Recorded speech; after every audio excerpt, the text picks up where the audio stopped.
کرو، اور حضور نے خود اللہ سے اس کا فضل مانگا، اللہم انی اسألک من فضلک ورحمتک فإنہ لا یملکھا الا انت۔ اللہ میں آپ سے آپ کا فضل، آپ کی رحمت مانگتا ہوں جس کے مالک آپ ہی ہیں۔ اللہ کا فضل مختلف شکلوں میں ظاہر ہوتا ہے دنیا میں۔ ایک شخص کے لیے اللہ کا فضل غربت میں ہے، ایک شخص پر اللہ کا فضل مالداری میں ہے، ایک شخص پہ اللہ کا فضل صحت مند رہنے میں ہے تو وہ ہمیشہ صحت مند رہتا ہے، ایک شخص پہ اللہ کا فضل اس کی بیماری میں ہے۔ اللہ کو کیا پڑی ہے کسی کو بیمار کرے؟ اللہ کو تو کچھ نہیں۔ اللہ کو کیا پڑی ہے کہ لوگوں کو ایک ایک وقت کی روٹی کا بھی محتاج کر دے؟ اللہ کو کیا پڑی ہے؟ اس کے خزانوں میں تو کمی نہیں ہے، لیکن وہ کہتا ہے میرا فضل ہے، مختلف صورتوں میں ظاہر ہوتا ہے۔ ایک شخص نے حضور سے کہا میرے لیے دعا فرمائے اللہ مجھے بہت مال دے۔ آپ نے کہا فضل مانگ لو، وہ بہتر ہے، فضل مانگو، اور نہیں مال چاہیے۔ تو وہ سمجھتا تھا کہ پیسے کا مل جانا ہی بڑا فضل ہے، کہا تمہارے حق میں بہتر نہیں ہے؟ اس نے کہا آپ دعا تو فرمائیں سرکار، دعا تو فرمائیں۔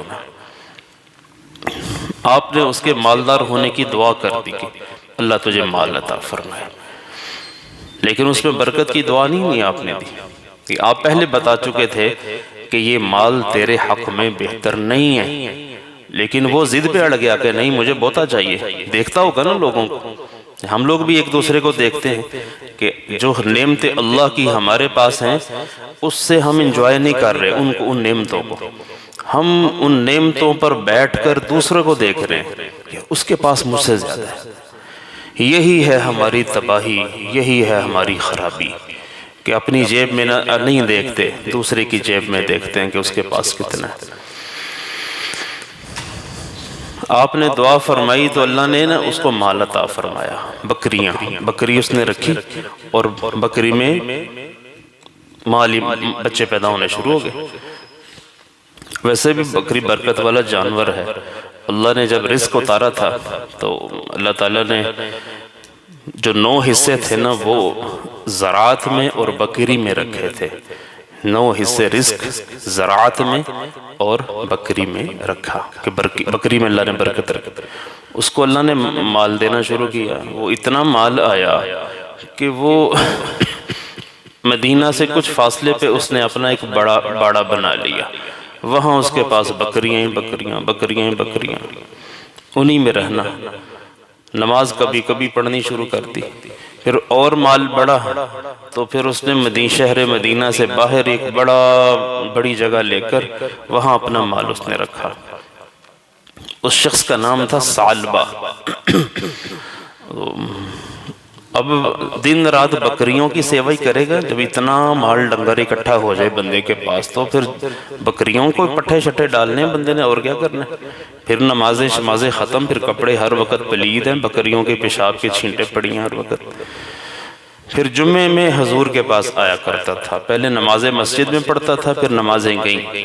یہی حال ہم لوگوں کا بھی ہے، کاروبار نہیں ہے، کام نہیں ہے، مولانا صاحب دعا فرمائیں، دعا ہو جاتی ہے، کام مل جاتا ہے، گئی نمازہ۔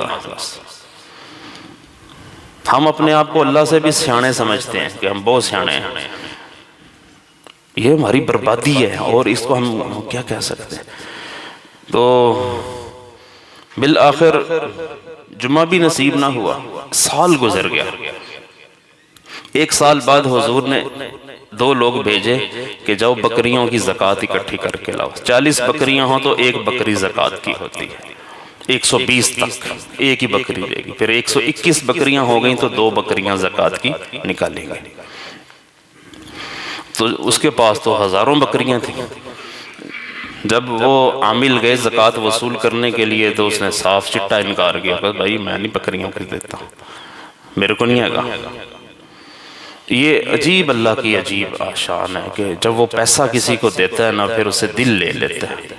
ہر کوئی ایسا نہیں ہے، ہر پیسے والا بخیل نہیں ہے، لیکن اکثریت ہم نے ایسے ہی دیکھی ہے کہ اللہ جب کسی کو پیسہ دیتا ہے نا اللہ اس سے دل لے لیتا ہے واپس۔ چڑی جتنا دل ہوتا ہے، چھوٹا سا، جان جاتی ہے۔ اور جو غریب لوگ ہیں بیچارے، جو رزق حلال کمانے والے ہیں، ان کا دل اللہ نے بڑا بنایا ہوتا ہے۔ کھانے کو گھر میں تھوڑا ہی ہوگا، دل بہت بڑا ہوگا۔ اور جو دائیں بائیں سے مال اکٹھا کر کے امیر بنے ہوتے ہیں نا، لوگوں کے حق مار کے، ان کے پاس پہ صرف پیسہ ہی ہوتا ہے، سکون نام کی چیز ان کے پاس نہیں ہوتی، صحت نام کی چیز ان کے پاس پھر نہیں ہوتی۔ پھر ان کے بچے ہیں وہ بھی آوارہ قسم کے، بدتمیز قسم کے۔ قرآن کے الفاظ یہ ہیں کہ اگر ہم کسی کو مال عطا فرما دیتے ہیں نا، تو پھر ان کی اولاد، ان کا مال ان کے کام نہیں آئے گا قیامت کے دن۔ تو یہ ایسے ہی لوگوں کے بارے میں کہا گیا ہے کہ جو دائیں بائیں سے مال اکٹھا کر کے امیر بنے ہوتے ہیں، ان کا مال بھی ان کے کام نہیں آتا، کہ بیماریاں سی لگ جاتی ہیں، وہ استعمال ہی نہیں کر سکتے، وہ کچھ کھا پی بیچارے سکتے نہیں۔ پھر ان کی اولاد ہے وہ بھی ان کے کسی کام کی نہیں۔ بھی اولاد تو وہ ہوئی نا کہ جو اپنے ماں باپ کے لیے مرنے کے بعد دعائے خیر کرتی ہو، زندگی میں ان کی تابع فرمان ہو، ان کی خدمت گزار ہو، جی کر کے آگے پیچھے گھومتی ہو۔ اولاد کا چس تو پھر وہی بندہ لیتا ہے نا۔ اب یہ کیا ہوئی کہ جناب گاڑی نکالی اور نکل گئے، اور اب ابے کو پتہ ہی کوئی نہیں، کہ ماں کو پتہ ہی کوئی نہیں کہ بچہ کدھر ہے۔ بہرکیف حرام کی روٹی کھانے کے بھی اثرات ہیں، حلال کھانے کے بھی اثرات ہیں۔ حلال مانگا کریں، حلال کمایا کریں، اور حلال ہی کھایا کریں، حرام نہ کھایا کریں۔ حرام سے اپنے آپ کو بچانے کی کوشش کریں، اللہ ہمیں اس کی سمجھ دے دے۔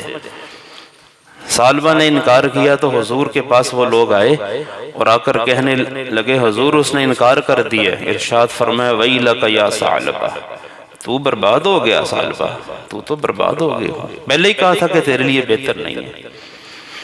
بہرکیف اس کو پتا چلا، کسی نے بتایا جا کے حضور تو تیرے لیے بربادی کی بات کر رہے ہیں کہ تو برباد ہو گیا۔